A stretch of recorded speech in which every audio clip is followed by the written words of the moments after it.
जैसा कि हमने आपको ओरिएंटेशन क्लास में हमने आपसे कहा था कि ट्यूसडे से हम आपका प्रैक्टिकल का क्लास लेंगे। तो उस प्रैक्टिकल के क्लास में जो हम सबसे पहले आपका न्यूमेरिकल स्टार्ट करेंगे वो हम चैप्टर नंबर 4 से हम शुरू करेंगे और वो है यंत्रों का कर्षण बल। इसको इंग्लिश में कहते हैं ड्राफ्ट ऑफ इम्प्लीमेंट। उससे हम शुरू करेंगे। पहले तो हम ये जान लें कि ड्राफ्ट ऑफ इम्प्लीमेंट होता क्या है, कर्षण बल, यंत्रों का कर्षण बल क्या होता है। हम सब जानते हैं कि जब कभी भी हम खेती करते हैं तो खेती करते वक्त जब हमको खेत के अंदर जुताई करनी पड़ती है, हल चलाना पड़ता है, तो हमें बैलों की आवश्यकता होती है। क्या कारण है हमें बैलों की आवश्यकता होती है? उसका कारण सबसे बड़ा यह है कि हम और आप उस हल को मट्टी के अंदर खींच नहीं सकते, और जब हमको उसको खींचते हैं तो मट्टी अपना रेजिस्टेंस दिखाती है, अपनी प्रतिरोधक क्षमता दिखाती है, और हमको उसको खींचने के लिए ज्यादा ताकत की आवश्यकता पड़ती है, और हम उसके साथ बैलों को लगाते हैं और अपनी प्लॉइंग करते हैं, क्योंकि बैलों के अंदर हमसे ज्यादा ताकत होती है। ज्यादा आवश्यकता है, मट्टी अगर रेतीली है तो उसमें कम है, ताकत लगाने की जरूरत पड़ेगी, और अगर आपकी मिट्टी मटियार है या क्ले सॉइल है उसमें ज्यादा ताकत की आवश्यकता पड़ती है।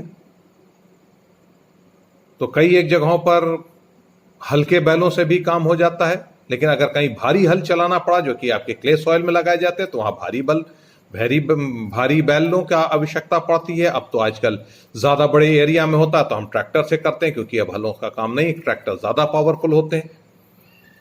तो मट्टी के अंदर हलों को चलाते समय जो भी बल प्रयोग होता है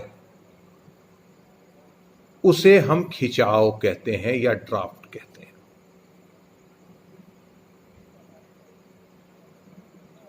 Whatever pull is needed, whatever power is needed to pull a plow against soil resistance is known as draft.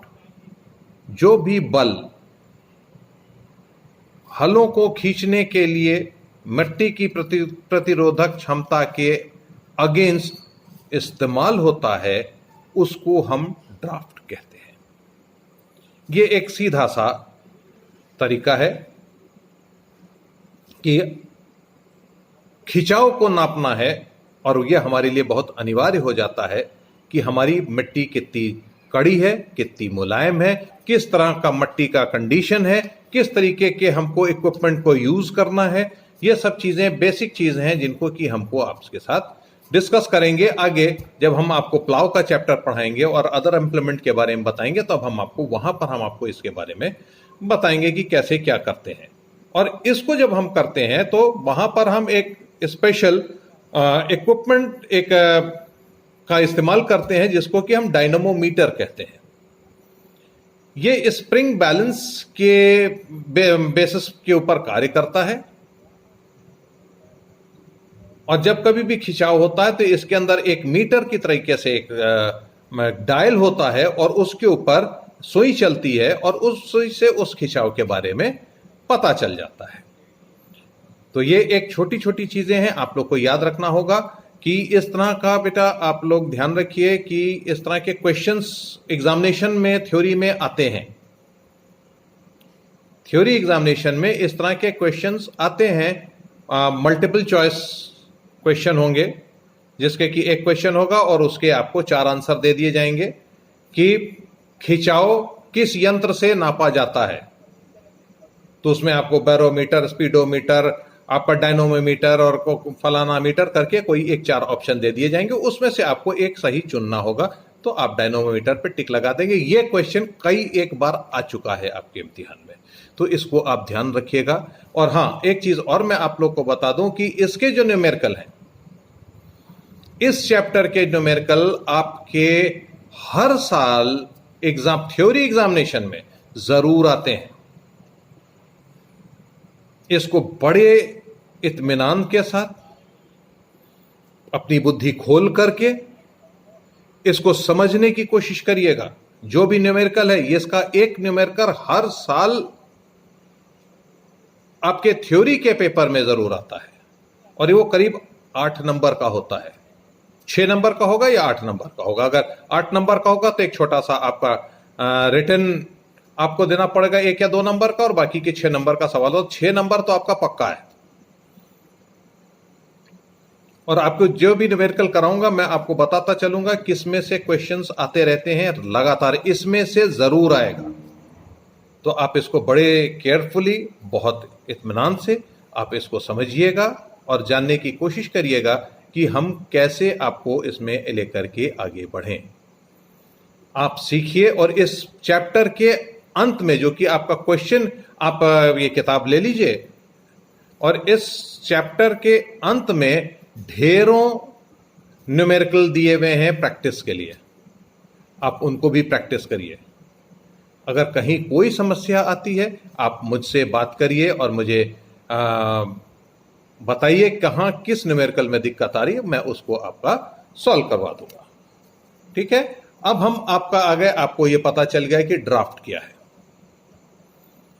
अब दूसरी चीज ये आई कि कौन से ऐसे फैक्टर हैं जो कि ड्राफ्ट को इफेक्ट करते हैं, यानी कि हलों के खिंचाव पर प्रभाव डालने वाले कारक, factors affecting draft of plough. इसमें से कई एक है, इसको पॉइंट वाइज हम आपको बताते चलते हैं।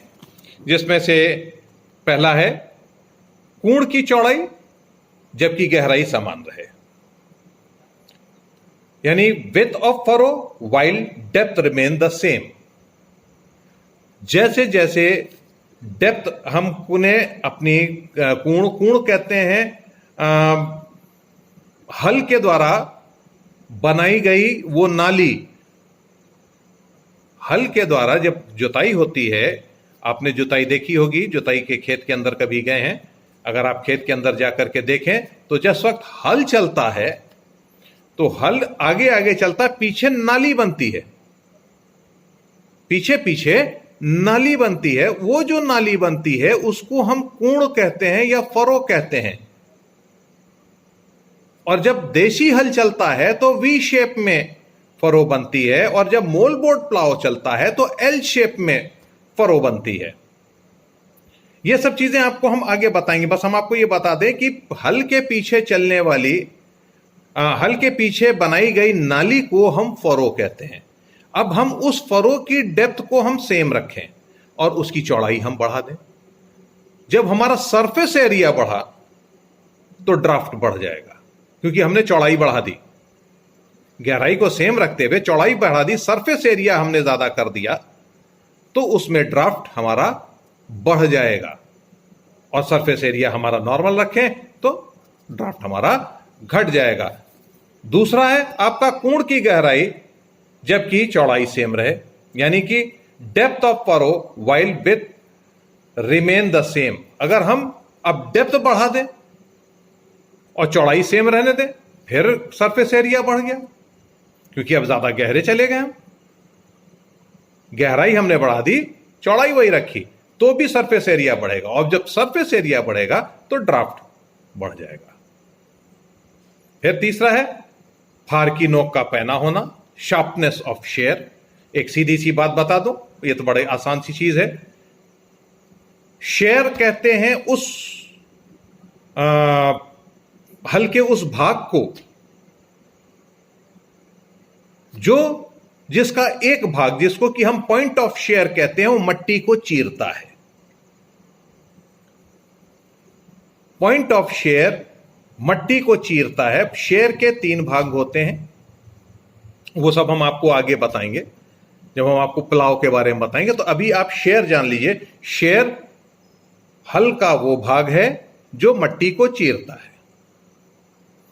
अगर वो पैना नहीं है तो मट्टी को मुश्किल से काटेगा और ड्राफ्ट बढ़ जाएगा। आप सीधी सी बात ले लीजिए, एक छुरी है आपके हाथ में और उसकी धार पैनी नहीं है। आपको फल और सब्जी काटने में दिक्कत होगी, इवन काटने के आप छील नहीं पाएंगे ठीक तरीके से।